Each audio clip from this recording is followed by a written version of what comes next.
Welcome to the program. What an exciting show we've got for you today. I'm Angela Vile. He is Peter Bowman joining us here in a few moments. We're proud to be able to call him our good friend. Will be Eric Lindros of NHL hockey fame, former NHL superstar, drafted first overall in 1991 by the Quebec Nordiques, and that day will long go down in history as that was quite one of the most messed up events in the history of NHL exactly, hockey, professional hockey everywhere. He big went man on with a big heart. Oh my God! You're going to find if you don't already know, there's another side to the Big E that most people aren't aware of. That will, if you didn't like him before, you will like him now. Trust me. Yeah. I played for the Philadelphia Flyers, New York Rangers, Toronto Maple Leafs, and the North Stars. Dallas Stars. It wasn't the North Stars. They took the team from Minnesota that was called the North Stars and then became the Dallas Stars. From north to south. Illustrious career. And as big as he is, he has a heart that's even bigger, and we'll find out exactly why in a few moments. But first, we need to get to the business part of what we do. Yes. How about shop.fishingcanada.com? How's that sounding, Ange? I love that. Get there and Come maybe on pick now. yourself up another one of them T-shirts you got on right there, like that, huh? This one here, this that nice outdoor journal pretty T-shirt. Nice. Yeah, I like it. I'm going to try and get something with this big logo like I got on, put on here. We got those there. I'm going to get something like There's that, all get done kinds of up pretty stuff there. soon. Nice, comfortable All stuff. happening at fishingcanada.com store. It's a shop.fishingcanada.com if you want to go directly there. But I prefer that you went to the main site and sort of go through the front door. Go through the front door. I see You know what what you're I mean? saying. I see. The front door, because that's the back door site. yeah, that's the back door. But if you go through the front door, where most good folks go, you'll find that we're much more than just a store. Fishingcanada.com is the gateway, the portal to your next fishing adventure, whether it be through taking a trip, finding out where the fish are biting, getting into our hotspot section, or just sitting back and going through some of the wonderful videos of stories and how-tos and all that stuff. It's just a place to hang out if you're into fishing. I was on it today earlier. I went on it already today. And there isn't a looked up day couple things. that goes by that I'm not on it. Right. For one reason or another. Right. Checking stuff out. I found some good info on it today. So I forgot all about it, and I wrote it I was too. going to say. Wait, did I write bad. that? And I've covered something. It's bad when you write something and it was posted several years ago, and somehow through link backs and all that, you find yourself reading this piece and saying, "Wow, I did not know that." That is, you know what? I got to tell Pete. I've done this. I got to tell Pete about this. And then you find out that it was either you or I that wrote it. Yeah.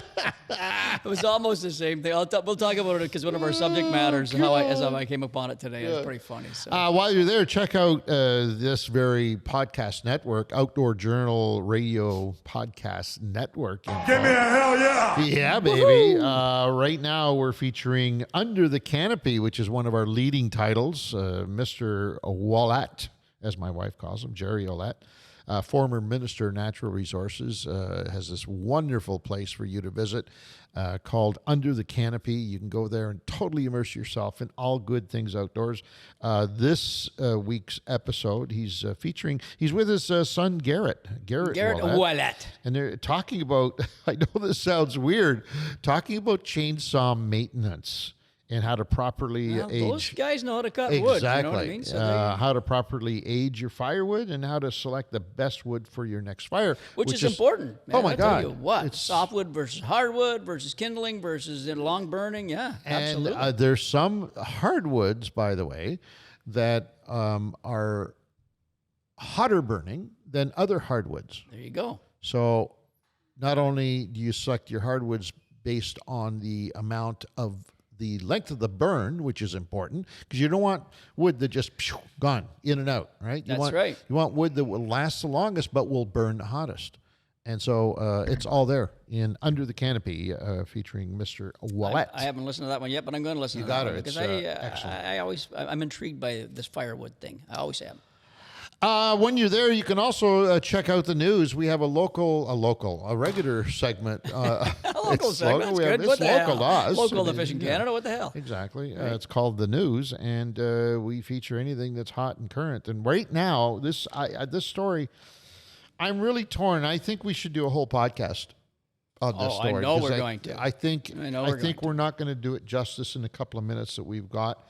But the headline basically reads: Online petition to end salmon fishing in Port Hope's Ganaraska River surpasses 10,000 signatures. Yeah. That's a lot of signatures. 10,000 people that are pissed off at us anglers to the point where they're taking, now think about that, to the point where they're actually taking steps, signing a petition to hopefully bring it to an end.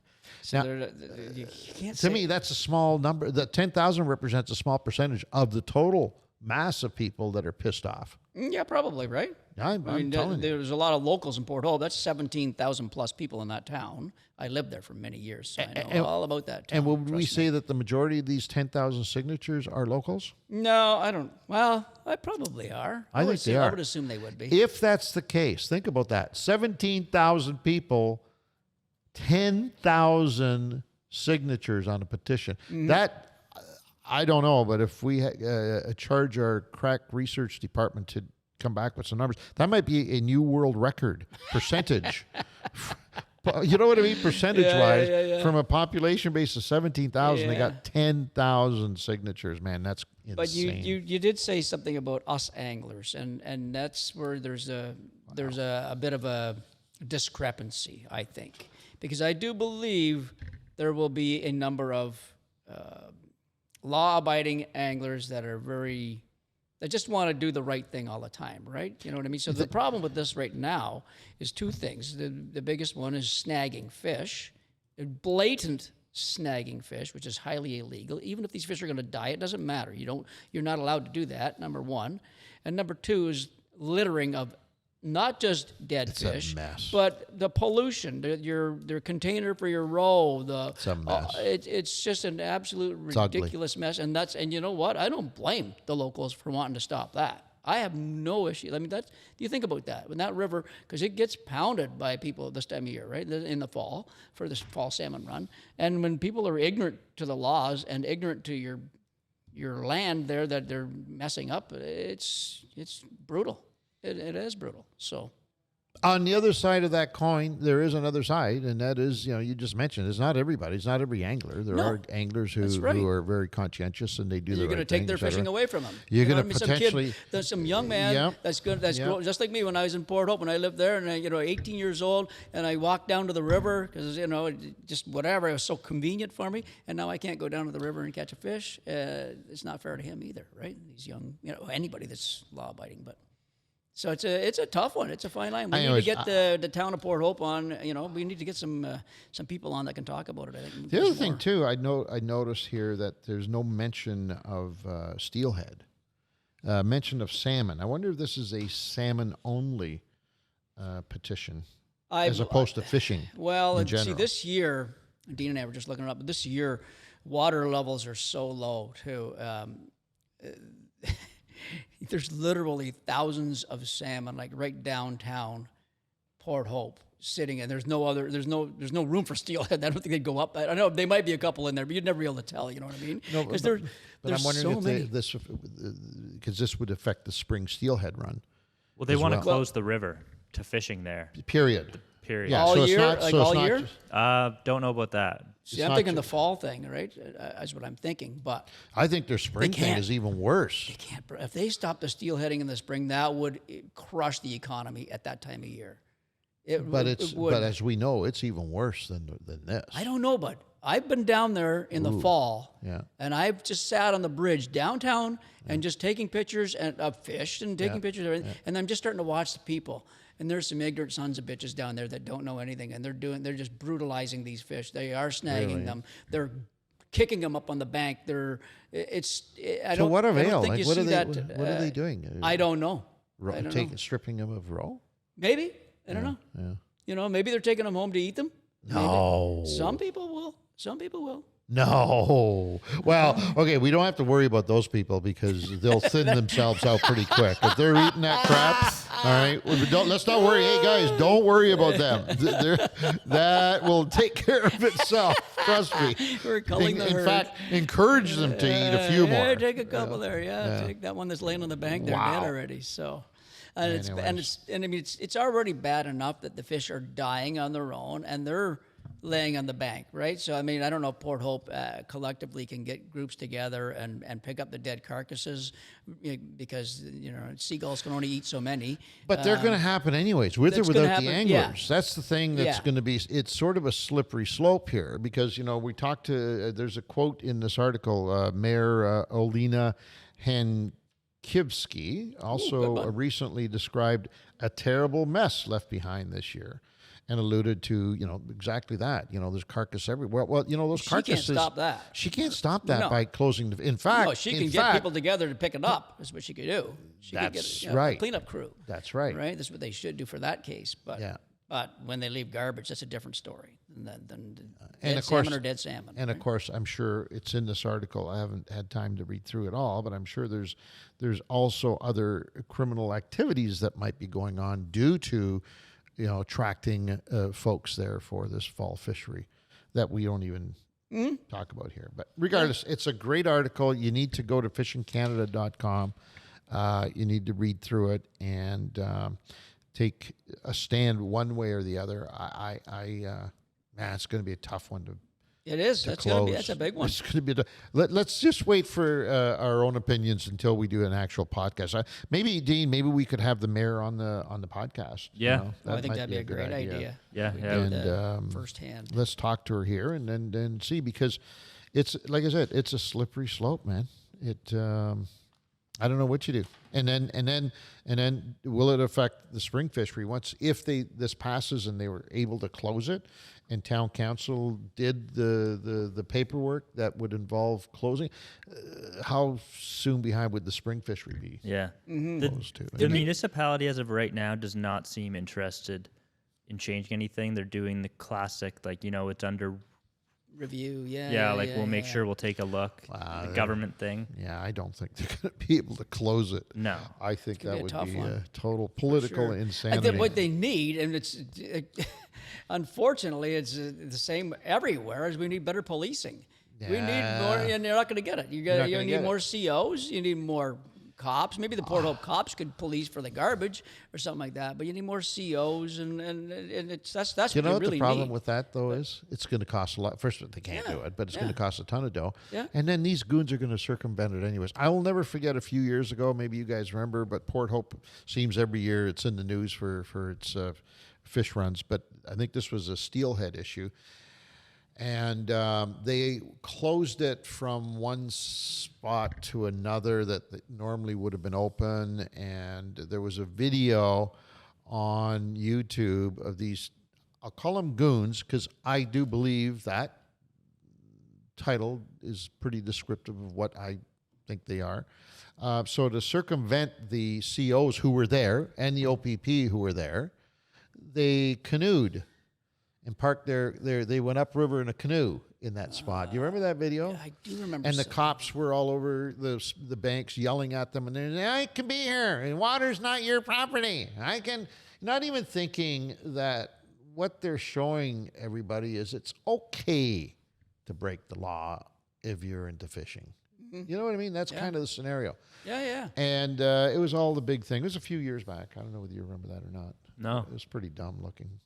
These two goons in a canoe went, and they were surrounded by cops on shore who couldn't touch them, and they kept fishing. Probably on our website somewhere. Yeah, it's there. It was bad.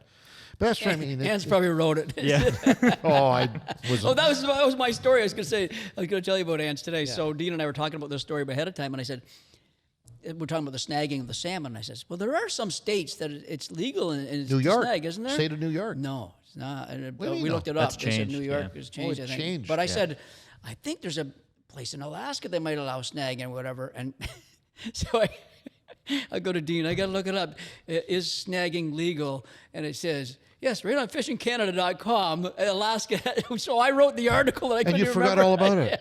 Oh my God. Yeah. So It's it's bad. We're getting legal old, in eh? that. Oh my God, dude. We're getting old. I am So such an idiot. it's legal in the state of Alaska. No, in a certain section in Alaska, they Right. open it up for a certain time frame. Hey, everybody, the snagging season is open for a week or 2 weeks, whatever it was, and then they close it again. And in this little spit or something, it's a little area. I But they do swear allow there's it. a state There are some states that do. in northeast. Illinois is one of them. I think Illinois was one, yeah. But I thought there was a state that You was. know, there might be again sections. This was the one It's we an looked at actual- today was a generic state by state is snagging legal. Maybe there's a certain salmon season for like Alaska does that you can actually 3-prong them if you want or something. But That's considered to be a single hook in Ontario.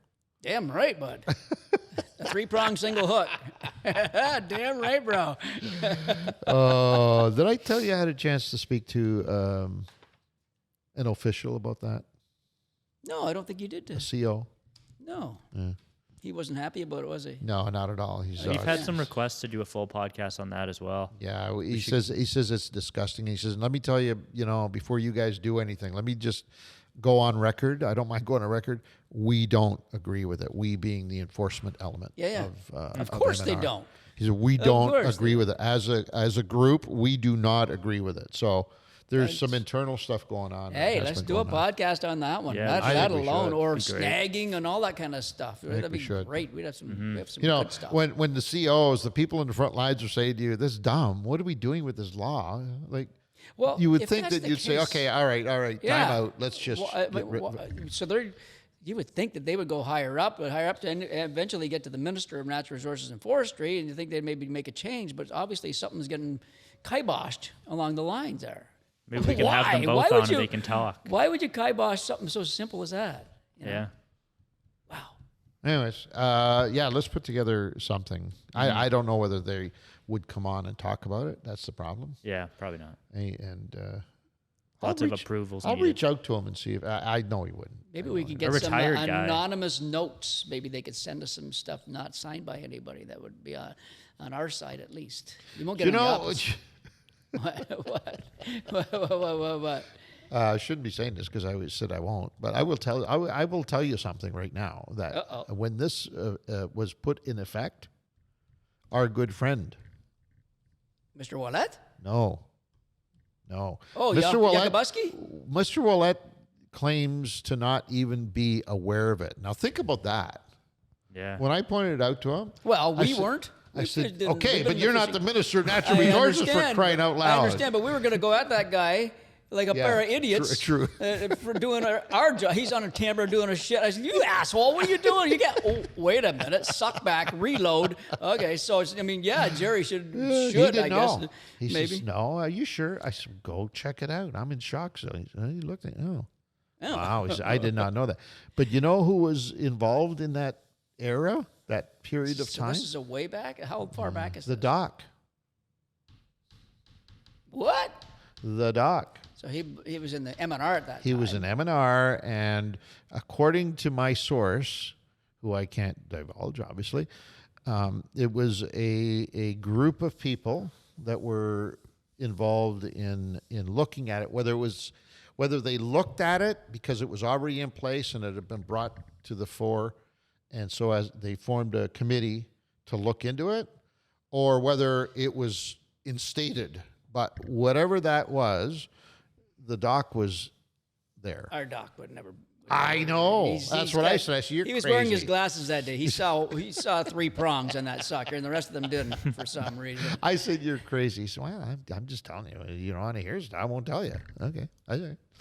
Wow. Anyways, Wow. we need to do a show on that too. Yeah, we do. We got lots of subjects. There's 2 shows we need to do. We need to talk about Port Hope and the history of the fishery there in the Ganaraska River, and now could be its demise if this goes through with. And then we need to do one on this 3-prong hook here in Ontario. Maybe if we do one, maybe they'll somehow somebody will listen to it and Get it changed. get it changed. Get it changed. Didn't to we what have the makes minister? sense. Didn't We had the minister on. We've had CEOs on. So if we get them on at the same time, maybe they can make a deal happen. maybe Stop. You know what? It's pretty bad when the CEO's going to make a deal with a minister when you think Well, about we'll get them it. both on and put their feet to hold their feet to the fire. Yeah. Yeah. Okay, book it. Speaking of concerns with fisheries, like we just were, let's not forget. Sometimes you get a little bit comfortable and you say, okay, we're doing a really good job. Everybody's aware, and let's not fret and worry. Well, there is a species of fish that's threatening our whole way of life as anglers, to be honest with you. It's the only way I can describe it.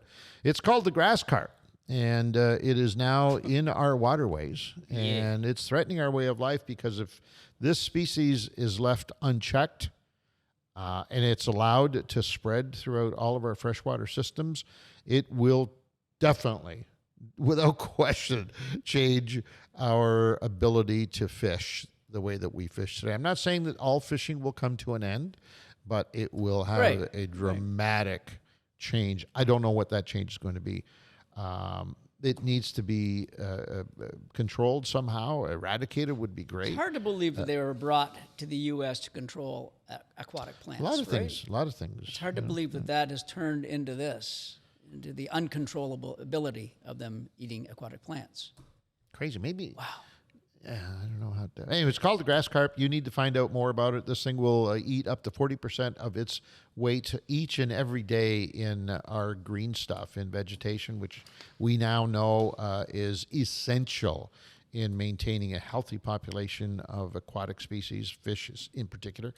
Without it, they will definitely be gone at some point. So best thing that we can do as anglers, we need to find out more about this grass carp. And that's by going to asiancarp.ca and downloading the imagery, putting it on your phone, on your devices, whatever you have on the boat, and making sure that you can identify these fish and anything and the common lookalikes, because you don't want to be killing fish that you don't that aren't on this list, whatever. I'm going to quickly talk about another one, Ange. I just found this the other day. In Alberta, they have one called a Prussian carp.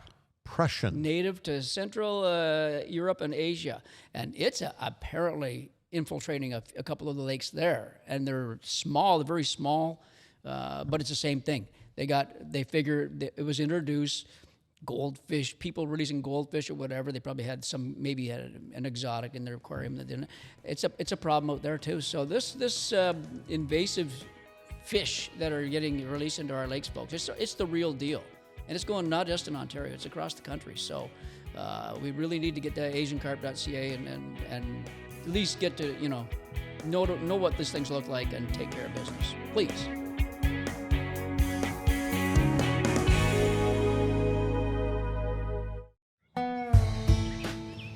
There's an adventure just outside these walls. It's something you'll hate to leave and can't wait to get back to. It's a place where memories are made and bonds are forged. For some, it's hitting the trails. For others, it's a weekend at the lake. It's a place full of campfires and quality time. This year, take some time to reconnect with friends, family, and nature. No matter what adventures await you, Coleman has the gear you need. Visit colemancanada.ca to gear up today. The outside is calling. Answer the call.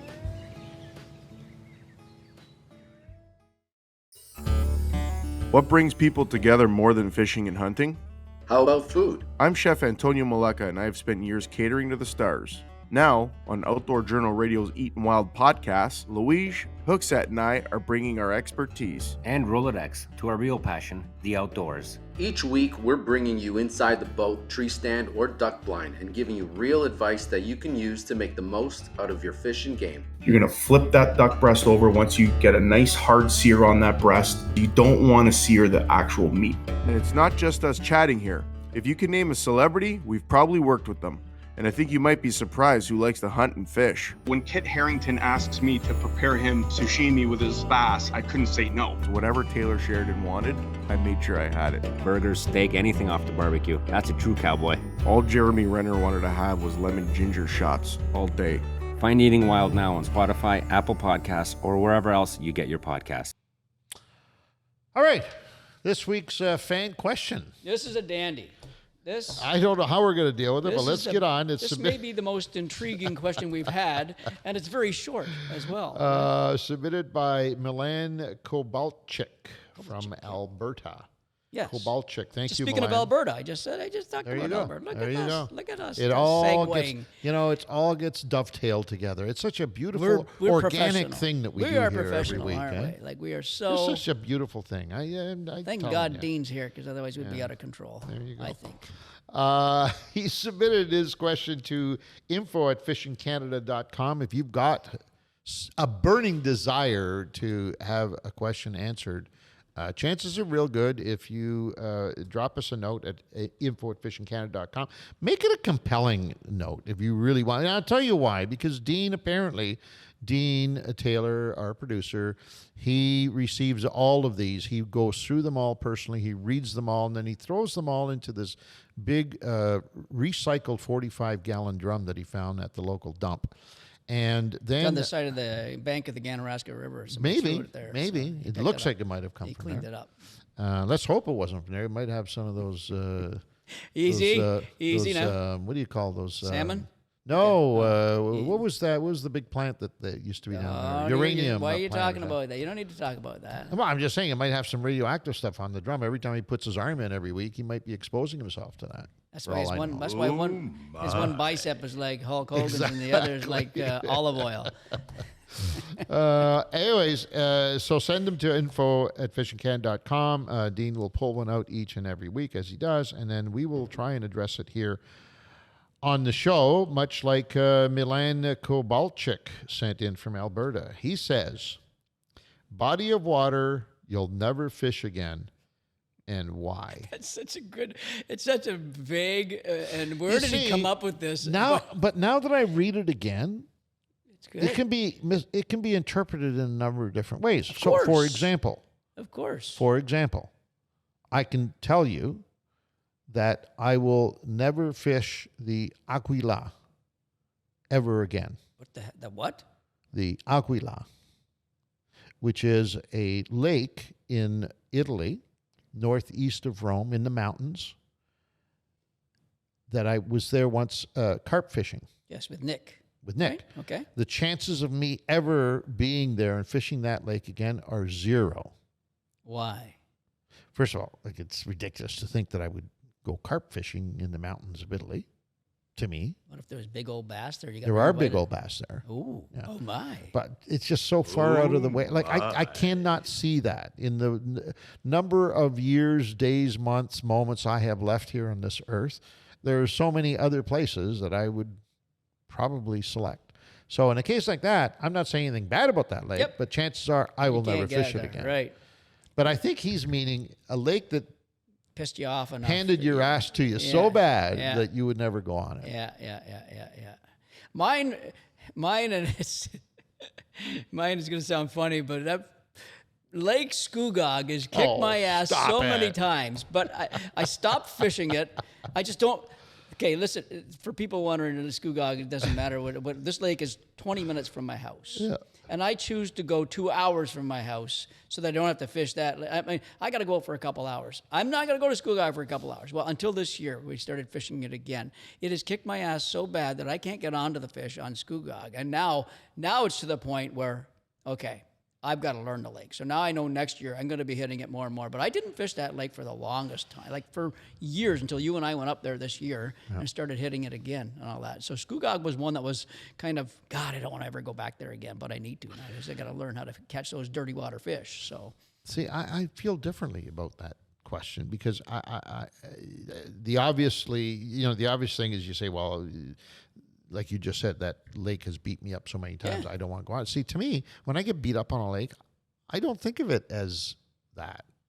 I do get pissed off. Mm-hmm. I do question myself a lot. But at the end of the day, I am looking forward to the next time that this lake hands me that challenge because I'd like to think that I've learned something from the time it handed me my ass.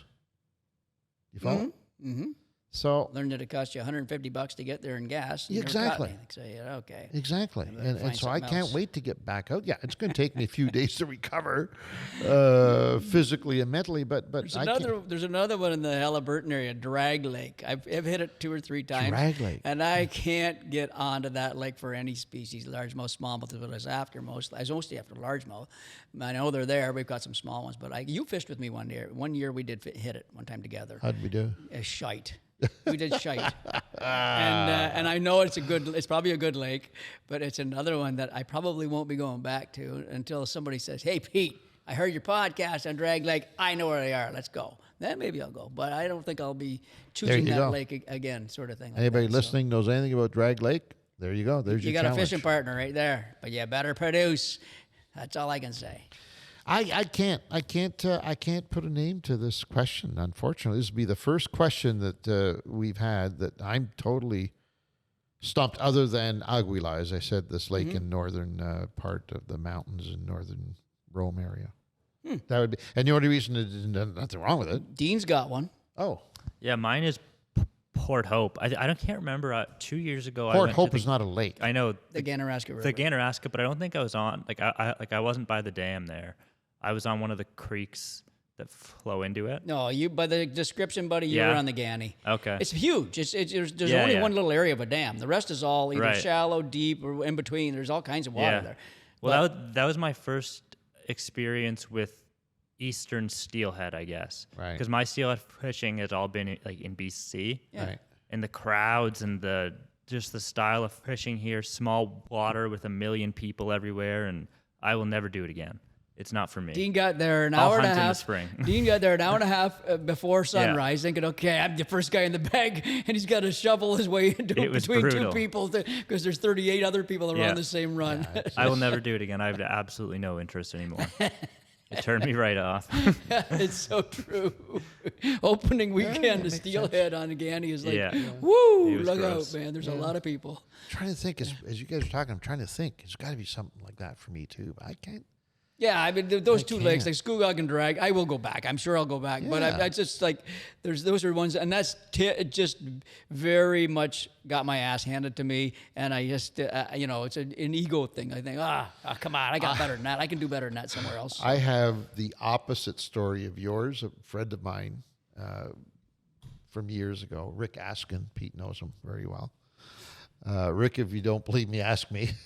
Rick asked me. So he was back in the early 80s. Like he was Mr. Steelhead Yeah, angler. He was good. He was the consummate professional steelheader in this part of the world. Him and John Kerr. Him and John Kerr, exactly, who was his best buddy. Yeah. God bless Kerr. And he knew everything there was to know about steelhead, and he backed it up. Yeah. This guy was that good. So in the first few seasons of the Fishing Canada show, we were, we'd have people like that on the show to talk about their area of expertise. So I invited Rick to BC to go steelhead fishing Yep. in BC. Yep. And of course, you have to know him to really appreciate him. Anyways, so we go out, and he's, all the way there, all the while prior to, and he filled my head with the do's and don'ts of steelhead fishing. I've been steelhead fishing since I was 13 years old, right? Yeah. So, but he's the expert. So we get to BC, and we go up to where we were going to start our walk onto this wild river where they had wild steelhead, and it was just a pristine environment and all that stuff. And he's saying, he says, this is going to be a piece of cake. The steelhead that I'm used to fishing, man, they're pressured like crazy. And those things, these guys, they're dumb fish out here. These fish have never probably seen a human being, for God's sakes, let alone a fisherman. We're good. And meanwhile, we got a guide with us. Might have been Maychuk, might have not. Ooh. God bless him too, if Yeah. it was. that kept saying, well, yeah, no, these are pretty, skittish. No, skittish. You want to see skittish? Opening day on the Ganaraska River. That's skittish, man. You got 10,000 anglers all stomping in the water, and they're spooking all the fish. And those fish, those are skittish fish, man. And I go in there and I just float and I catch them, and I know how to deal with skittish fish. Those are skittish. Your fish out here, these are dumb fish. Yeah. That was his approach to this, right? So as we go crawling up this bank, because the guide said, okay, now we cannot just walk in. We have to crawl up the bank. And Rick says, what do you mean? So, yeah, he says, like these fish they're sitting in a position where if we come crawling up here, they're going to see us immediately, and we will be done. Done. Yeah. We'll have to leave. You only get one shot. Oh, bullshit. I tell you about the Ganaraska River. Well, here's 10,000. Those fish. I know how to do it. So we're starting to crawl up, and he says, the hell with it. He stands up, and he walks up to the top of the mountain, and sure as hell, those fish got one glimpse of something, which was us, and they didn't just move to the next holding area. They packed their bags up and left the river. That's how bad it was. And so in his case, I'm never fishing this shit again. This is bullshit. These aren't steelhead, he says. These aren't steelhead. I love Ricky. He's so funny. He's a funny dude. So it was the opposite experience. Yeah, of you. He came from this environment, went to the Western fishery, Yeah. and found that it was a little too remote and too wild and too all that. So Yeah. he liked the 10,000 crowd, people. right? Yeah. Well, there are a lot of people out there, like the Skeena and stuff gets pretty, it gets hit hard. Yeah, that's a But popular. there's a lot more space. Right. That's what I didn't like here. Like just so small. Yeah. But yeah, it's way too crowded for me. Yeah. Some of those That's wild legit. That's legit. rivers out west are just breathtaking, Mm-hmm. and you have the whole thing to yourself, like you just said. But it's, to me, it's tougher fishing. Oh yeah, for sure. Those fish are definitely, you would think because they don't get pounded that they'd be easier. They're not. They're a lot wiser, a lot that tougher, funny, eh? a lot more skittish because they're so in tune with their environment. Yeah. That the minute that something new is introduced, like a footstep or the glimpse of a silhouette against the sun, they're very aware of that not belonging. From the moment a steelhead comes into the Ganaraska, he's got two sets of train tracks to go underneath right up the back. Think about it. They go past that plant you were talking about earlier. Then they get up to Eldorado. the downtown El Dorado. Then they get to the downtown area, and all the cars and buses are running back and forth over the first bridge, which is the main street of Port Hope, or second bridge, whatever it is. But oh my God, it's like you're Those right. fish, you could walk on them. By They the wouldn't time even they were a notice. kilometer up the creek, they already know what the city life is like. You know? It's true. Yeah. So, anyways, it was a great observation for me to make back then, the differences between East and West. But thank you, Milan Kobalchik from Alberta, for that wonderful question. Once again, if you've got a burning desire to have us, or maybe even stump us like Milan did today. Yeah, that was a good one, Milan. Yeah, send your question to info@fishingcanada.com. Dean will then take it to the rest of the way, and hopefully he will have it on air so we can read it and answer it. Come on now. All right, let's get to the Big E. We've been waiting all day for this one. Eric, how are you, buddy? I'm doing great, guys. How are you? Good. Eric Lindros on with us today. He, for those of you who may not know him, although if you don't know him, you've lived in a cave all your life, but superstar hockey player, drafted first overall 1991 by the Quebec Nordiques. A little bit of controversy there, and then that all got straightened away, and he went on to perform the way everybody thought he would. Played for Philadelphia Flyers, New York Rangers, our beloved Toronto Maple Leafs, and, of course, Dallas Stars to wind it all down.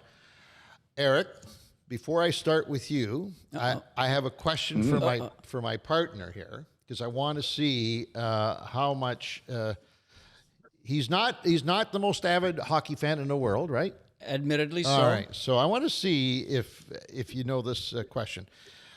In between I think it was 95 and 97. I remember those years very vividly. Eric was a powerhouse with the Philadelphia Flyers. Yeah. He played on a very famous line that you would know the name of from another passion of yours back then. The bullies? The Broad team, Street the bullies or something team like that, or? named the line after. Oh.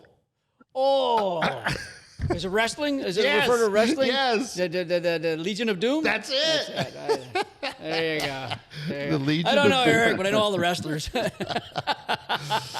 don't know where that. I honestly don't know where that name came from. I think it was a beat reporter that tagged it, but kind of stuck. Apparently, not sure why, but it did. Yeah, Jim Montgomery kind of started it. Apparently, he was a centerman, journeyman with you guys, and then it went on and it stuck. And of course, the other two members of the team, John Leclerc, who went on to have a tremendous career as well, and Michael Renberg. There you go, Legion Big of boys. Yeah, those are Big two great boys. guys. That must have been you guys must have been on a rush for It's those a perfect 2 name years. for those guys. Well, it was a different time, right? It was a different time where the rules were completely, it was you just had to get to where you needed to go on the ice. There was hooking, there was holding. It's a good way of saying it. I mean, they called a few. I mean, you got to be like laid out to get a call. I mean, it was a lot was let go, and that was just the way it was. So mass and speed were a pretty good combination to get through. The holdups and whatnot. So no, everything went that way. The line details was pretty impressive. They're 6'2", 230 pounds. Each of the three members of the Legion of Doom. Could you imagine that? Eric's bigger than 6'2", isn't he? Back then it says 6'2" and 230. We're all Johnny's bigger than 6'2". Rennie was the smallest at that. No, we were. Rennie was 6'2", but a super solid. I don't know if his back, he played a lot of soccer growing up, and his legs are just massive. Johnny's just a big. He's a big farm boy, that farm boy build out of Vermont, and Johnny's 6'3", 6'4", and I'm a little bit bigger than Johnny. So it was we had that on our side. But but that was the way that the league was. Everything was kind of geared towards that because the rules were called in a fashion that you needed to power through and to be able to get to where you needed to go to accomplish what you wanted to accomplish. Eric, was that a major transition for you? And the reason I asked that because I was a big fan of yours when you were playing junior hockey as well with the Oshawa Generals, and you weren't particularly that rough and tough guy in junior hockey. You were just a super forward that was big, strong, fast, good hands, good feet, like all those other qualities. Really? Nobody ever in junior. I heard he was a rough tough back then too, though. No? I could be wrong. Correct us, Eric. I think it had to do with the time of the game and where we were. We had such a good team that when it's time to, if it was close, then you got to fire it up. But if it wasn't, there wasn't. A lot of times it wasn't. There wasn't a lot of parity in junior at that time. No, there were some good teams that we had to go against, and I think that the West might have been a little bit stronger than our side at that particular time. It all ebbs and flows, right, in junior hockey. So, but that was it was there, and it's certainly a lot more fun not having to go that route at particular times. Sure. But when it's called upon, it is. But that's. It gears you toward playoff hockey. Right. Like, if you look at the teams that really consistently do well, even in this time with the current rules, the teams that play really physical through the year, and I say really, it's still a knockdown, watered down version of anything from the past. Right. They have been geared towards it. They are trained towards that. Their bodies are accustomed to doing it. So it's not like you get to the playoffs and certain teams try to turn on a light switch and say, "Oh, we got to play more, more of a physical game." You look at Boston and Tampa; they play a pretty physical game all the way through the season. Yeah. So it's not that big of a deal for them to crank it up that 1 or 2 notches, as opposed to some teams that don't play physical at all, and they got to go from 0 to 100. You sound, and I know the answer is you're still a big fan of the game, right? I love hockey. Hockey's the best game in the world. It really is. It's so much fun. I skated this morning. I skate Tuesdays. My kids play. I just think it's I think it's the best game. The dressing room, the group of friends. Yeah. There's it's the best. It really is. You know, we got people from all different walks of life at our skate. We got construction guys. We got we got lawyers. We got guys that are in marketing. We got business guys. We got teach. Like we got the whole gamut. And it's interesting to hear everyone's point of view coming from different walks of life. The dressing room is really a sacred spot. Sure. Interesting. When you say we've got, maybe you can let the audience know what you're referring to. I'm assuming you're referring to the upcoming event that we'll all be at, the big tournament. That's tonight. Oh, well, yeah, as this is going out, you're right. It'll be tonight. The big tournament that you're lead on with the Easter Seals. Maybe you can tell us about that. Yeah, so we started this about 12 years ago, and basically it's a great big tournament that we put together in hopes of raising as much money as possible for the Easter Seal kids.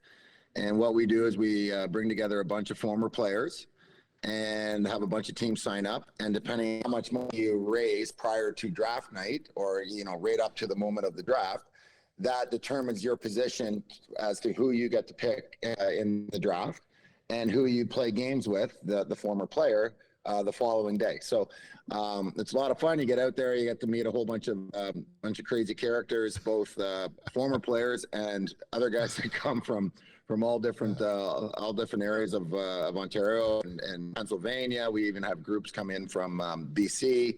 It's a lot of fun, and Oops. Technical difficulties. We'll resume. I love the fact, if we're still rolling here, I love the fact when they do that draft, the higher you give your charitable donation, right, the better draft pick you get. That's perfect. That is so perfect. Just a if you wonderful want, formula. and they have a whole slew of NHLers that you can pick from. It's just a great charity. I think Eric was understating it when he said a crazy group of people, because we were there, and I got to tell you, that was fun. What a bunch! What they were great bunch. Guys. Oh yeah, and not just the former hockey players. No, because you got all these superstars there. The participants, they're just so pumped to be. Oh my God, in this they're event. That's what I was referring to. It's crazy. It's the combination of both the former and the participants. Everyone's there for a good deal of fun, and there's got to be a little element to you that is a bit crazy to play hockey. I'll tell you what. Those boys that are sitting there that like tonight will be tonight and having to hit the ice tomorrow. They got enough beers in them tonight. I don't know how they get hit. Half those guys, they got to be hungover or something. Because they're having a good time partying. That's for sure. But they go through it. They work their way through it. And say, I don't care. I guess. We had Eric, as you know, we had the pleasure of spending a bit of time with 6 of those folks that you're referring to that were the highest bidders last year for the lovely prizes that we were able to bring to the party and donate, and you guys auctioned off and made a ton of dough with, which was fantastic.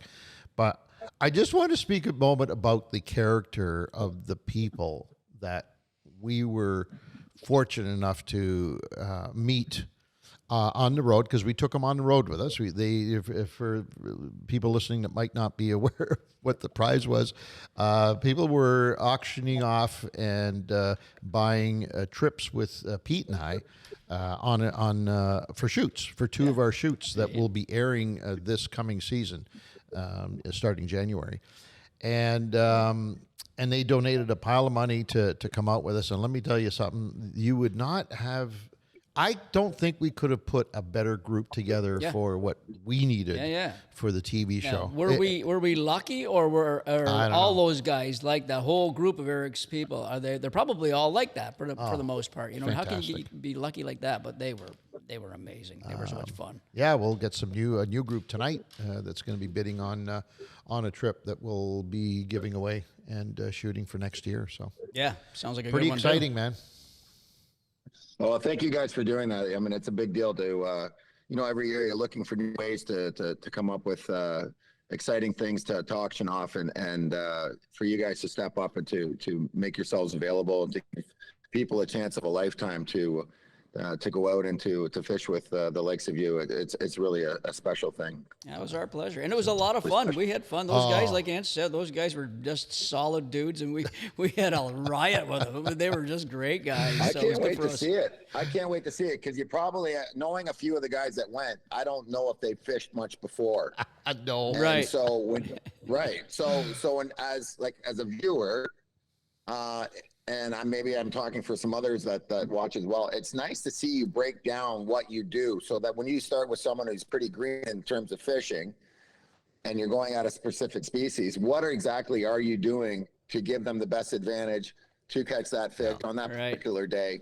Right. Why is this occurring? Why are you doing this? What has worked in the past? And then what are the other things that you can switch to if a certain pattern's not working?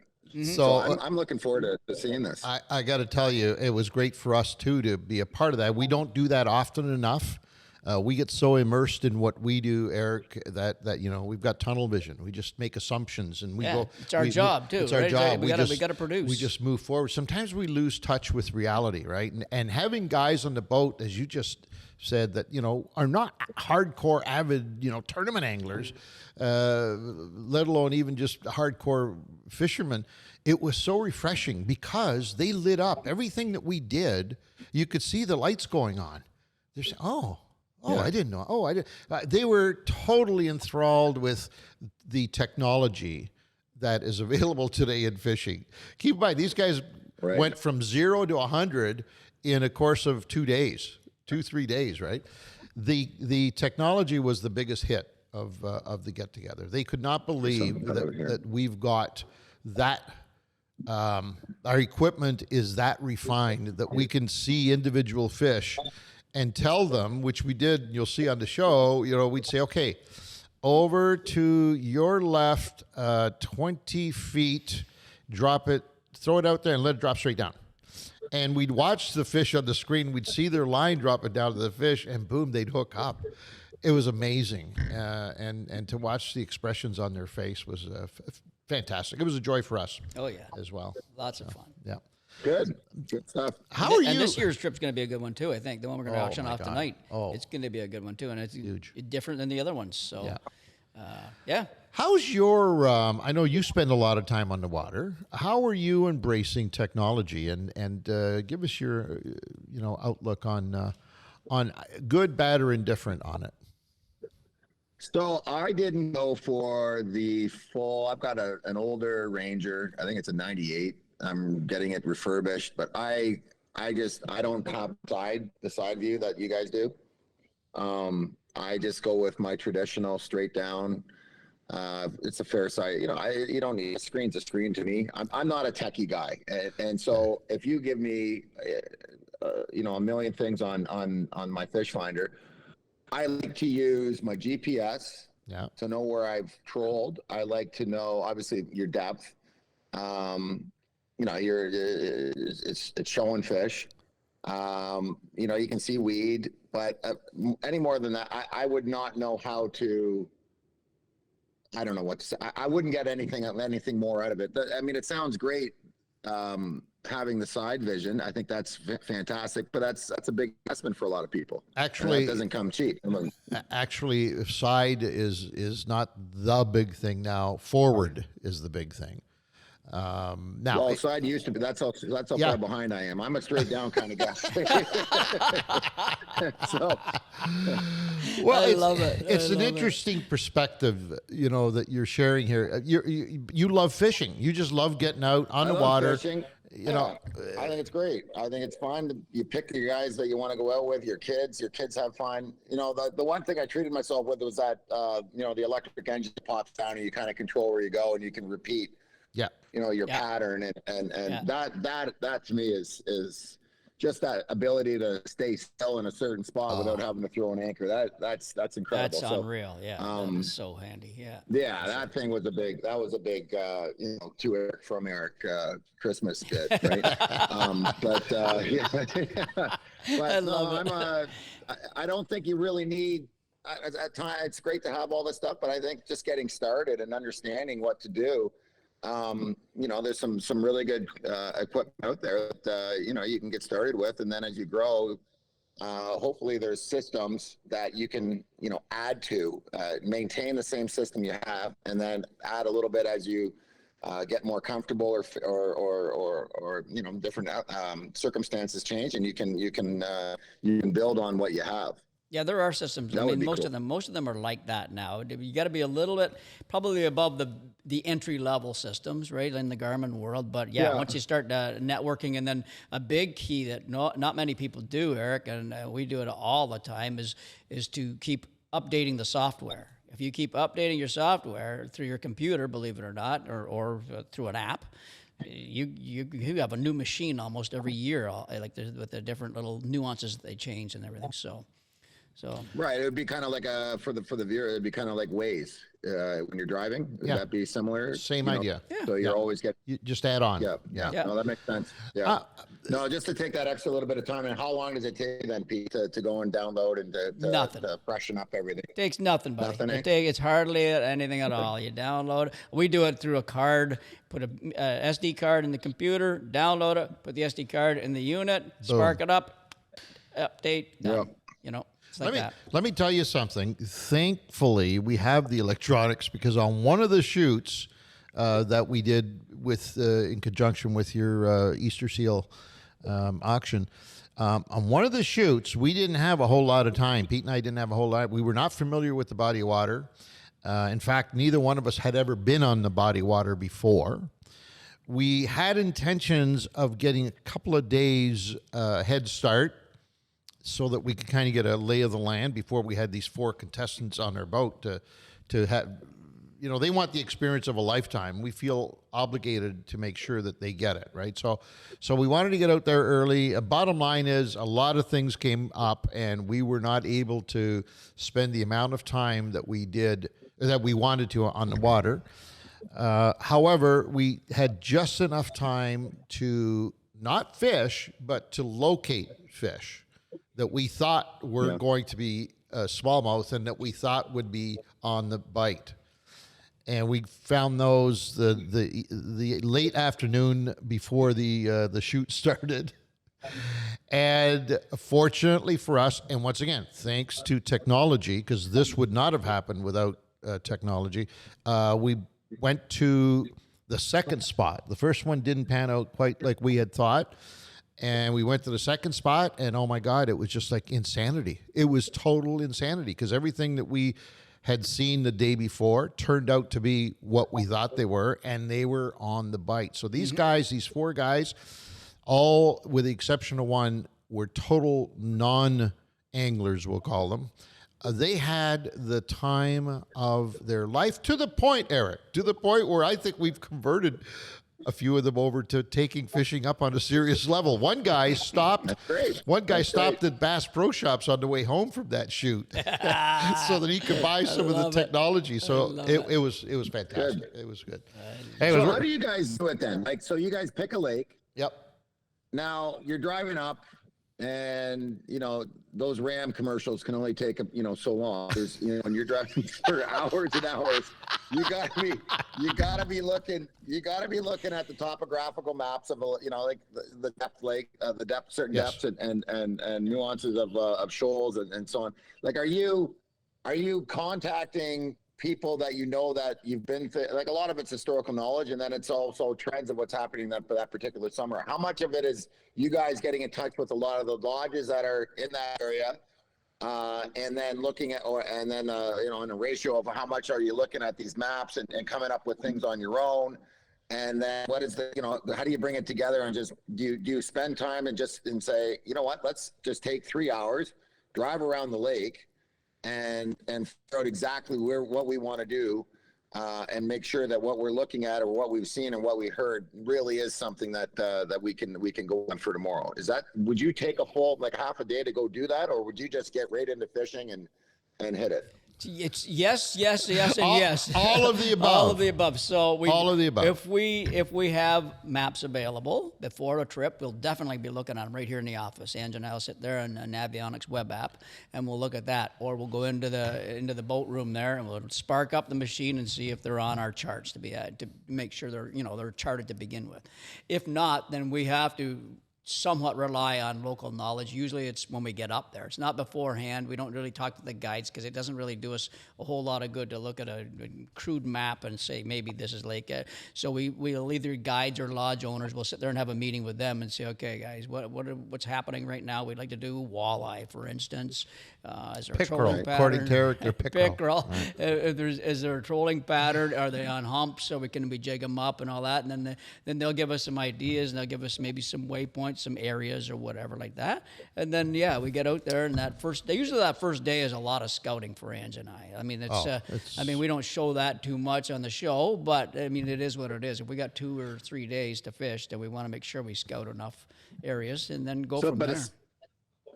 Does scouting include, though, like actually fishing? Yeah, absolutely. It used to include a lot of it, and over the last couple of years, it's less and less because the more time you spend fishing, the less time you spend scouting. And scouting, to me, is the key. Here's to go along with what you were just asking. Yeah. And keep in mind, we do it for a living, so it's totally different because I think what the average angler does is the way fishing should be. You're going out fishing for a totally different reason than we are. So for you, it's that laid back. You still want to catch fish, you still want to learn something, but it's the whole experience. And I agree, that's what fishing should be. For us, that's not the case. We're there for work purposes.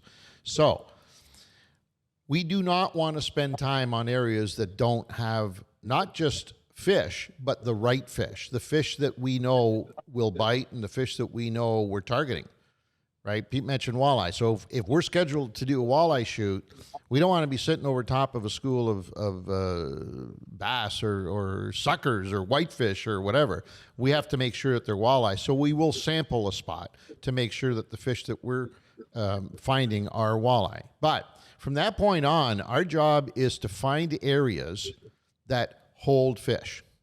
So we'll spend a lot of time looking, probably now more time looking than fishing, to answer your question. On a scouting day, we're probably 75% scouting and 25% actually dropping baits down because we need to figure out, once we find them, we need to figure out what it's going to take to get them up and into the boat, right? So that's that 25%. But the whole premise of going out and just floating around and looking at a map and saying, oh, that should be a good area, let's drop some baits, that one kind of went by the wayside a few years ago because it's just not productive for us. Not that it can't and shouldn't be used for anglers, but it's just not for us, right? So to go back, you got to put time into this as well, though, right? It's you gotta time. Look at this and say, most guys have, they get away for 3 days. All right, I'm not wasting 1 second. Right.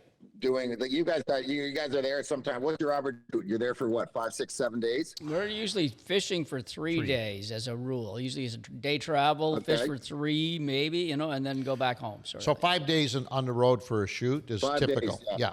Okay. That's typical. You mentioned the guides. Guides are very important.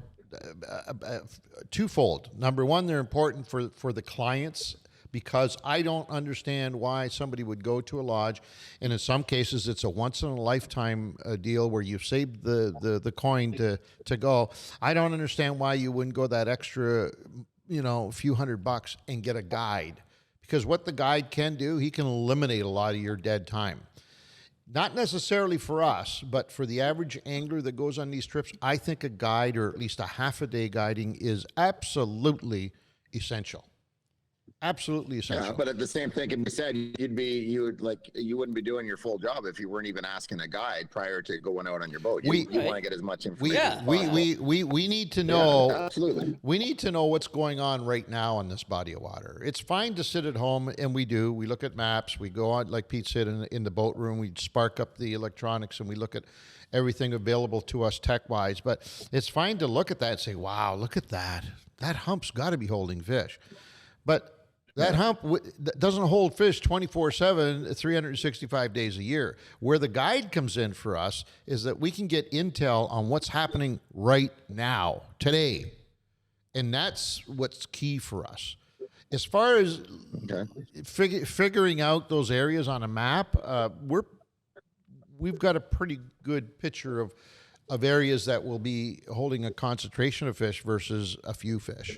So we eliminate a lot of water before we even go on it. I mean, that's otherwise we'd be there for a month. You know that. I mean, we'd have to take a month for each shoot to do it if we didn't do our homework prior to, right? So we do, and you do the same. You do the same thing on bodies of water that you go out to. What I was going to say about guides. And now I'm going to point directly at you because this would be an indication of what happens on your home lake. Guides become complacent. So their job is to spend a short period of time with a brand new person in their boat. And the key for them is to get that person to catch a fish or a few fish. So they're going to keep going to their number one area that yields them results on a regular basis. If the fish aren't there, if the weather doesn't permit, if all of these conditions are faced, he might not be able to deliver to that client. But because he can't afford the time to go searching on his lake during that short window that he's working, I'm talking about a guide, they're kind of tied to those hot spots that they've been going to for years out of that lodge. Absolutely. And sometimes that doesn't work. Yeah, well, let's be honest. They burn the spots out too, right? Because not just a lot of the guides have to share the information, or they're supposed to share the information. So if you got 5 guides all hitting the same spots every day, those spots get hurt. You know what I mean? They get beat up, even if they're throwing fish back. They still get depleted a little bit. So you have to keep that in consideration too. But isn't it? But don't you want to also say to people that, some days it just doesn't happen? I mean, I'm sure you guys have been shut out. Oh, God. You kidding? Absolutely, buddy. Absolutely. Some days it doesn't happen. So, you can have all the planning in the world. You can go through all your historical knowledge. You can have your current information. You can have great electronics. You can have this, that, and the other thing. Some days it just doesn't happen. That's just the way it is. Yeah. And on those days, you have to, first of all, you have to tuck your tail between your legs. But more importantly, you have to sit back and say, okay, all right, what did I learn here? The days that happens to us, thankfully, they're far fewer of those than the days where we do happen to find them. But those days are the learning days for us. We don't have time to learn when things are happening. When things are going well, it's not a learning session. That's the time that we have to lock ourselves into shooting mode and do all the things that are required of us. But those days where you just mentioned, where it doesn't happen, man, you got tons of time to learn, and that's what we try and do. Mm-hmm. And I think most anglers on their home lake should be doing the same thing. You've had a lake now for how long have you had your place? Oh, I've been on up the cottage I bought in 92, 93, and then fish camps 2007. 2007. Something like that. Okay. Yeah. So which one's in Quebec? The camp, right? Yeah.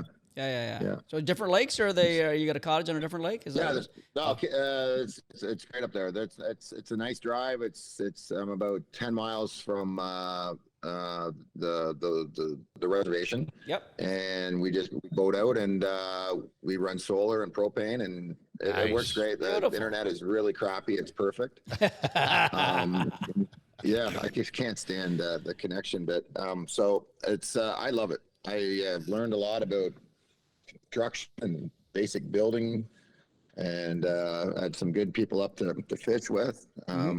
It's been a lot of fun, and the kids come up, catching fish, catching snakes, going for trips out in the woods. They love this stuff. Yeah, right? They're not sitting on their iPad and they're sure. So it's completely different than some other environments. So before we go somewhere else, before we get too far away, I'm going to give Eric a little word of advice. Angela will agree with me 100% on this one, is that because we're talking about finding fish and learning this and that and the other. And I know where you're sitting. I know your mind frame. Most people are like that. But Eric needs to talk to Santa Claus. And Eric needs to get a new unit with some side finding on it, at least. You need to utilize Sidefinder. Minimum. I'm telling you right now, a minimum. Just get that, because that usually gives you a couple more items, and it usually makes an expandable unit like we were talking about. You could get that Sidefinder out there 100, when you're trolling, all your walleye trolling and that, 100 feet out each side, just keep looking, and all of a sudden you see a rock pile out there. You see a weed bed, a weed line. You see stuff that you never knew existed. I'm telling you right now, that is one huge one. Okay. And you're trolling. So you can watch that screen. You don't have to, you got somebody watching your lines or whatever. You got somebody else. You say, okay, you watch the lines, and you just watch that screen, and you put a waypoint down there. You put a waypoint over there, and all of a sudden go back over to that stuff. And I'm telling you, you will learn so much by doing that. And it gets interesting. The more you watch those screens, the more interested you get. It's like Ange and I are glued to our screens. We're just sitting there, oh my God, what's that? What is that? That's so cool. And I was like, wait, we've got to go fishing. You know what I mean? So it's a good way to learn for sure. So talk to Santa. So if Santa's listening. Yeah, but isn't Santa over there on Highway 7? What's the name of that place? Where'd you send me to last time? Jack, probably, is that what we sent him to? Radio World? Radio World. Yeah. Radio World, yeah. Yeah, that's Santa right there. That's Santa for sure. Or you can go on fishingcanada.com and enter the contest. I'm sure we have a Garmin unit right now that we're giving away, Dana. I'm 99% sure, aren't we? Yeah, we're giving away a live scope right now. A live scope. Yes. Oh my God. So there you go. That's got side, down. It's got everything. You can shoot at angles. You can shoot straight up, I think, if you wanted to. But I bring that up because it allows you to further enjoy. I know you're enjoying your place now, and you have for a number of years.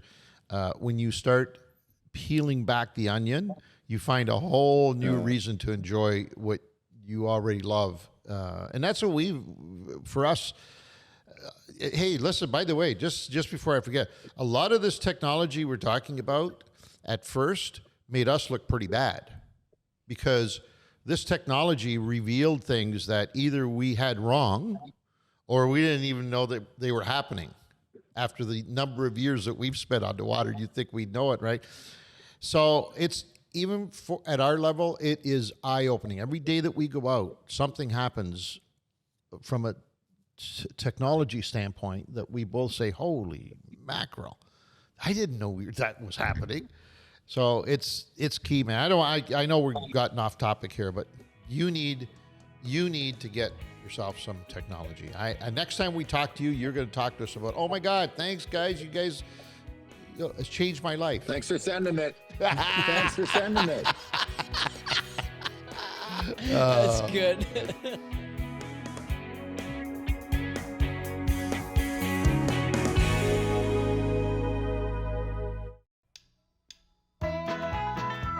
We interrupt this program to bring you the much anticipated bonus code for the latest Fishing Canada giveaways. This week's code is FLYERS. That's FLYERS, all capital letters, FLYERS.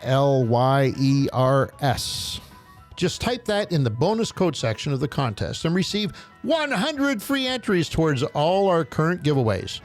For those who haven't entered yet, what the heck are you waiting for? Head on over to fishingcanada.com while you listen to the rest of this episode. Click contests and sign up for all the latest Fishing Canada giveaways. And now, back to the show.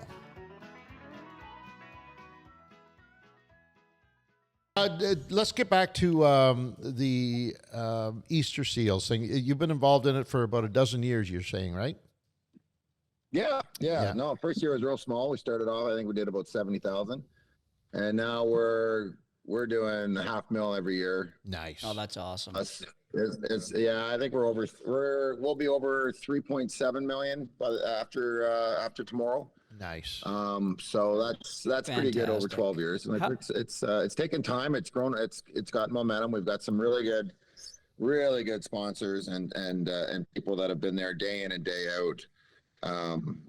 Good for you. How did you get into it, Eric? How did you start this? I got approached by a bunch of different charities, and I wanted to go through and figure out, which ones are really their word, and how was the money being spent once you raised money for them. Right. And I always was skeptical of it shouldn't cost $500,000 to raise $1 million. You know what I mean? I'm not that. I don't view it that way. So we had control with doing this tournament on our own terms. and Easter Seals fully backed what we were trying to do. It was the first time that we've, they put together one of these. It was through Jackson Events, and it was the first time they ever put together one of these tournaments with the draft party the night before. And it just took off. Things took off. They started to do a few more of them for Easter Seals, and up in Sudbury and down in Kitchener, and I think there's 3 or 4 that they do, and then we run ours, and we've turned ours into the biggest netting event for Easter Seals behind the telethon. Wow. So it's a big, we net more than that Conn Smythe dinner. Like we've got this running pretty smooth. Jeez. Nice. Yeah, it's good. No, we try, our goal every year is an 80-20 ratio. We spend, we got to spend 20% to make that 80. Nice. And if we can keep that in mind every year, it gets easier when you get bigger, right? Because you can spread the cost a little bit. For sure. Right. So, first few years, it was expensive to have insurance because we were kind of blanket. It wasn't a player. It was a crappy, we learned how to get better at things. So, but no, the guys have been great. We've had, oh my God, John LeClaire shows up every year. He doesn't, some of these guys have the right to charge a fee and appearance fee, so on and so forth. Johnny hops in his car, drives all the way from Philadelphia every single year, never takes a dime, is a great guy at the party. Michael Renberg flew in from Sweden. We've had Dougie Gilmore come, Ray Bork, Wendell Clark. We've had piles of guys. Bernie Nick. Like there's just been a pile of guys. There's some fun guys like Ali Afraidy. Troy Carter's always a riot at these things. Don't forget Duguay. There's a guy. Don't forget Duguay. Yeah, Dugay's got stories. He's the best stories ever. He gets the whole room just listening. Nice. And he walks away from it. I don't want to tell that story. we mix it up. That was kind of funny last year. The guy's sitting there with a microphone. He couldn't figure out a question. I'm sitting there going, you got Ron Duguay right in front of you. He's like 8 feet away. You don't have a question for him. So true. We mix them up a little bit, but there's a really good group of guys. Tom Fergus has been by. He helps out with a lot of the clothing and sweater making and whatnot as well. There's just a really nice group that come in and help support. So it's fantastic. It's good for you guys. As I said, it's fine. We were fortunate enough to meet just to have a couple of days on the water with 6 of those folks you're talking about, and just quality guys. And I got to mention their names here, otherwise they're going to reach out and shoot us. On the first or the second part of the giveaway this past season, we spent 3 days, I think it was, or 2 days, 2 or 3 days, with 4 incredible gentlemen, Brian, Scott, Mike, and Andrew, and they know how intense we can get out in the water. They learned it firsthand for sure. Had a great time. And then earlier on in the year, we went down to New Brunswick and entered in the Striper Cup, a huge, might be Canada's biggest event now as far as tournaments goes. And we entered a Fishing Canada team, and 2 of the partners on that team were 2 of your people that play in your tournaments. We've got Curtis and Ben. Ben Logan and Curtis Evoy. And they had a hell of a time. My God, they were a riot on the Miramichi. Oh yeah, so, they were good, man. Those guys were great. And they're going to be there tonight. They're going to be back up there trying to buy this next trip that we're bringing to the table tonight. So it should be a lot of fun. How can folks get involved and maybe help you out? Maybe somebody's watching this that didn't even know you were doing this extraordinary event. Sure. So just just Google Eric Lindros Easter Seals, and there'll be a link there to send you along the way to help support. You can do it directly through Easter Seals itself, which is terrific, or you can go to our tournament specifically and go to the general fund, or you can pick a player that you like or a former player that you like, pick their team or anybody on the group, and and support that way. Yeah, you can do it individually or just as the full group. So it's a great way to do it. It's a great way to help out, and they'll send you the receipt and the whole bit. And again, yeah, it's Easter seals is so important. They help out so many kids. Life isn't fair, right, guys? Like, No, you're right. No, You're right. It's just not fair, and it's not. This doesn't balance the scales, but it really helps out. It really does. So what Easter seals does is they.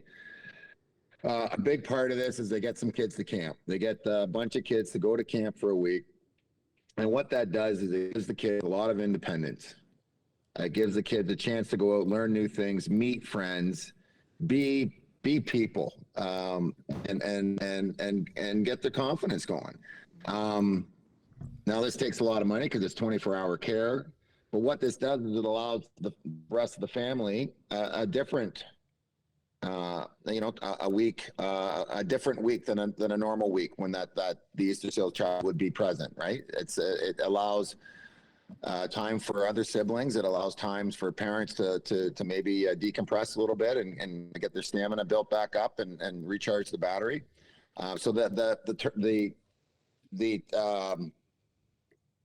camps are really important. But what Easter seals, the majority of the money is going towards helping out when kids need a wheelchair. The government pays for 75%. Easter seals picks up the other 25%. Walkers, any kind of equipment. When you have van conversions or you need things that you just wouldn't think of, a seat in your shower, they'll come in and they'll put it together. Handrails all over the bathrooms, ramp outside people's homes. Anything that can aid in someone's regular life to make their life as regular or as helpful as possible is being accomplished by Easter seals. Fantastic. So it's good. Fantastic. Yeah, it is good. I would just like to add in there that those of us who are big hockey fans and we see you guys, these pro athletes and watch you on the ice and follow you and all this stuff. Sometimes we forget that you're regular human beings as well. And I only say that because, let's be perfectly honest, you've got enough things in your life that you could be doing rather than spending time helping these kids. I know you do. And people don't realize that you're giving up that time of your own self to be involved in this. Never mind the people that we're reaching out to that should be helping financially, helping in other ways. But guys like you who are the centerpiece, the focal point of an event like this, you're giving up your time to do this of your own volition. And it really shows just how much of a caring human being that you are, Eric. And I mean that sincerely. And you know what? You don't hear like Eric and all these people that do this. They don't brag about this. No. Stuff. They just put the event on. They do their best at what they can do, and they raise a bunch of money for everything, and they move on. You never hear about it until people like us talk about it and say, "Hey, thanks, Eric. You're doing a great job with Easter seals." So good on you guys for sure. It's fun, guys. You know what? I'm sorry. Selfishly, I enjoy doing it. I look at it as a challenge. True. I want to beat. I want to beat last year's number every single year, right? You look at it as a challenge. And you feel good leaving at the end of the day on the Friday after, tomorrow after all the games, after the lunch and the hot stove and the whole bit. And everyone that walks out of that rink that participated and helped in any fashion, they should all feel good about themselves because they've done an amazing job. It's the thing is in my name, sure. But I got a crew of, from Jackson events to all the guys that come to play hockey, former players. There's whatever name there, but it's so many other people that are helping out. One is an integral part. Couldn't happen without each and every one. Before we let you go, we know you're in a bit of a rush today because you have a very special event to attend. Tell us about it. Oh, yes. Yes. My oldest son is in grade 4, and the cross country regionals are going to happen in about 45 minutes here. So I got to run to the park over near Castle Loma and have a boo. So perfect. Best of luck to him. This is the big E we're talking about here. I mean, people don't realize that they got another athlete in the family. I'm not running over, and I'm driving over. Eric, can't tell you enough how much we appreciate your time. Can't tell you enough how honored we are that you brought us into this wonderful event that we'll be at this evening. And hopefully we'll be able to add to your total and get people all pumped up and get them involved in fishing and all the rest of it. I'm glad you're part of the team. Thanks, guys. Take care, bud. Take care, bye. The Big E, Eric Lindros. Great People guy. just don't realize, you don't realize these are regular folks, these athletes. Sometimes you lose touch with that. And they're just regular people doing regular things. Absolutely. And I love that he's still got that competitive factor in that he wants to build it higher every year. That even makes it better. You know what I mean? Fantastic. Yeah. Well, what else we got? I think we just about did it all, I think, Dino. I know you're on thinking. People could still go back to fishingcanada.com if they wanted. We could do a call out to that. Fish Kent. All right, let's do all that stuff. The usual things that we need to promote. We just did. I think you just covered them all. For those of you who might be going to the event this evening, look forward to seeing you there. Yeah. At the big Eric Lindros Easter Seal Grand event, and we're giving away a great trip. This one will be the trip of trips, I believe. Of all time that we've actually donated. So might be able to catch some big ones. All right. On behalf of the entire team, Vova, Dean, Nick's not here today. I don't know where he is. He's supposed to be here, I think. My co-host, Peter Bowman. I'm Angelo Viola. Thanks, folks. Talk to you later.